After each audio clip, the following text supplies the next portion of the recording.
চীনের হস্তক্ষেপে মিয়ানমারে বদলে যেতে শুরু করেছে গৃহযুদ্ধের সমীকরণ। জান্তা বাহিনীর মুহুর্মুহু আক্রমণে কোণঠাসা বিদ্রোহী গোষ্ঠীগুলো। কিন্তু ঠিক কী স্বার্থে মিয়ানমারে হস্তক্ষেপ করল চীন, আর প্রতিবেশী রাষ্ট্রে চীনের হস্তক্ষেপ বাংলাদেশকে কী বার্তা দিচ্ছে? মিয়ানমারে পিছু হটতে শুরু করেছে ব্রাদারহুড অ্যালায়েন্সে TNLA এবং MNDA। বিগত 1 বছরে যুদ্ধের যে বাকবদল হয়েছিল তা আবার নিজেদের পথে নিয়ে এলো জান্তা বাহিনী।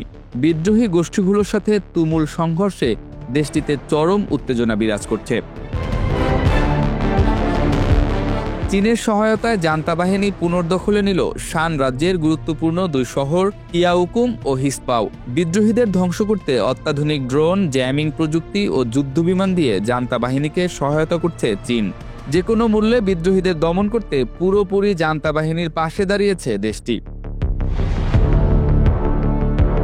ইয়াউকম ও হিসপাও শহর দুটি চীন হতে মিয়ানমারে প্রবেশের প্রধান বাণিজ্য পথ। বিদ্রোহীদের দখলে থাকায় যা এতদিন চীনের বেল্ট অ্যান্ড রোড ইনিশিয়েটিভ প্রকল্পের জন্য হুমকি ছিল, অঞ্চলটি ঘিরে চীনের ব্যাপক স্বার্থ রয়েছে। শহর দুটি তাদের তেল ও গ্যাসের পাইপলাইনের জন্য গুরুত্বপূর্ণ, এমনকি অনেক চীনা কোম্পানির বড় বিনিয়োগ রয়েছে এই অঞ্চলটিতে।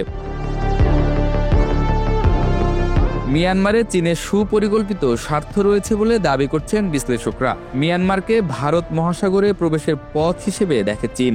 ভারত মহাসাগর ঘিরে ভারত ও যুক্তরাষ্ট্রের সাথে উত্তেজনায় চীন এবার সরাসরি মিয়ানমার পরিস্থিতি নিয়ন্ত্রণ করতে চাইছে, যাতে অঞ্চলটি ঘিরে ভারত ও যুক্তরাষ্ট্র কোনো প্রভাব বিস্তার করতে না পারে, যার জন্য তারা দীর্ঘদিনের মিত্র জান্তা সরকারের পাশে দাঁড়িয়েছে।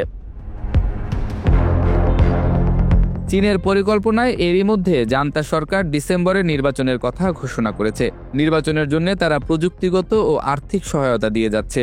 তারা চায় যে কোনোভাবে এই নির্বাচন সফল হোক, এতে করে জান্তা বাহিনী হারানো রাজ্য পুনরুদ্ধার করতে পারবে। চীনের সহায়তায় যুদ্ধক্ষেত্রে জান্তার অবস্থান পাল্টে গেলেও টানা ড্রোন ও বিমান হামলায় শহরগুলোতে ব্যাপক ধ্বংস ও প্রাণহানির ঘটনা ঘটছে।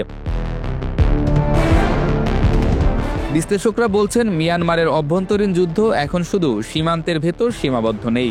রোহিঙ্গা ইস্যু, সীমান্ত নিরাপত্তা, মানব পাচার ও চোরাচালানের মতো সমস্যা আরও জটিল হয়ে উঠতে পারে। চীন যেভাবে জান্তা সরকারের সামরিক অবস্থানকে শক্ত করছে, তা রোহিঙ্গাদের প্রত্যাবাসন প্রক্রিয়াকেও আরও অনিশ্চিত করে তুলছে। কারণ মিয়ানমারের কেন্দ্রীয় সরকারের নিয়ন্ত্রণ যত বাড়বে, ততই তারা আন্তর্জাতিক চাপকে উপেক্ষা করে নিজেদের শাসনকে বৈধতা দেওয়ার চেষ্টা করবে। বাংলাদেশের জন্য এটি একটি কূটনৈতিক চ্যালেঞ্জও। একদিকে চীনের সঙ্গে অর্থনৈতিক ও অবকাঠামোগত অংশীদারিত্ব বজায় রাখা জরুরি, অন্যদিকে সীমান্তে ক্রমবর্ধমান অস্থিতিশীলতা রোহিঙ্গা সংকটকে দীর্ঘস্থায়ী করতে পারে। এমন পরিস্থিতিতে ঢাকা কূটনৈতিক ভারসাম্য রক্ষা করতে চায়, যেখানে মানবিক দায়িত্ব, সীমান্ত নিরাপত্তা এবং আঞ্চলিক স্বার্থের সমন্বয় রাখতে হবে। আরেক দিক থেকে মিয়ানমারের উত্তরাঞ্চলে সংঘাত তীব্র হওয়ায় নতুন শরণার্থী ঢলের আশঙ্কাও তৈরি হয়েছে। ইতোমধ্যে কক্সবাজার ও টেকনাফ সীমান্তে নিরাপত্তা জোরদার করা হয়েছে, তবে স্থানীয় প্রশাসনের আশঙ্কা যুদ্ধ আরও ছড়িয়ে পড়লে সীমান্ত পারের পরিস্থিতি নিয়ন্ত্রণ করা কঠিন হবে। চীন এই সংঘাতে যেভাবে জান্তা সরকারের গ্যারান্টর হয়ে উঠেছে, তা কেবল মিয়ানমারের রাজনীতি নয়, দক্ষিণ ও দক্ষিণ পূর্ব এশিয়ার ভূরাজনৈতিক ভারসাম্যও পাল্টে দিতে পারে। ভারত, যুক্তরাষ্ট্র, জাপান ও আসিয়ান দেশগুলো এখন ঘনিষ্ঠভাবে পর্যবেক্ষণ করছে চীন ঠিক কত দূর পর্যন্ত এই সমর্থন নিয়ে এগোয়।